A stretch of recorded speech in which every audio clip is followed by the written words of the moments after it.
Engagement. Så vi skal til at have fat i vores lyttere og skabe en eller anden form for fællesskab med dem. Det er jo altså noget, du helt selv vælger, om du vil bruge noget krudt på. Men det er faktisk der, hvor jeg synes, at podcast for mig kan give sådan en personlig værdi.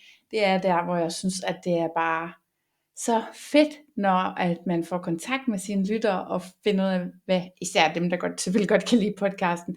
Og de andre, de er jo faktisk ikke lyttere. Det man kan gøre for at engagere dem lidt, det er at lave sådan nogle Q&A's. Det har jeg faktisk aldrig rigtig gjort. Og jeg tror, det er fordi, jeg synes ikke, at jeg selv er så interessant. Jeg tror, og i øvrigt giver jeg også sådan rimelig meget af mig selv i mine podcasts, så der er nok ikke så meget mere, folk har lyst til at spørge om. Men det er noget, som mange bruger rigtig meget.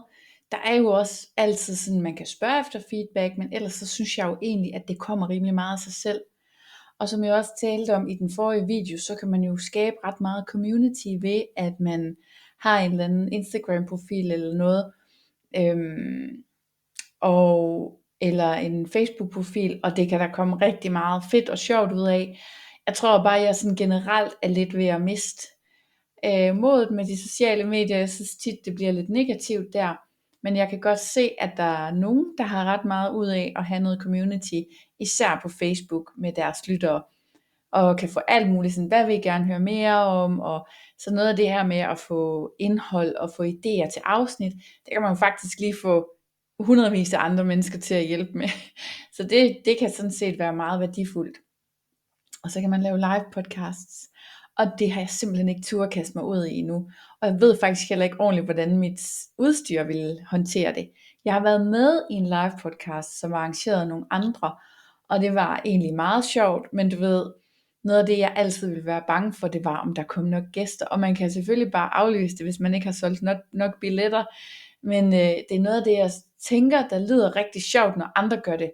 Så på en måde var det noget, jeg også godt kunne tænke mig at gøre selv. Men jeg har ikke rigtig ture endnu. Men der kommer også en helt ny ting netop med lyd og udstyr og sådan noget, som jeg ikke rigtig ved, hvordan jeg skulle håndtere. Så jeg har altså holdt mig fra det. Jeg kan også være bekymret for, hvor mange der vil komme og se sådan en live, fordi er folk ikke lige så bange for det, som de er for at gå ind i en svingerklub, så kunne de jo lige så godt bare gå ind i svingerklubben, hvis det er den, det skal handle om, og det er det jo for mit vedkommende.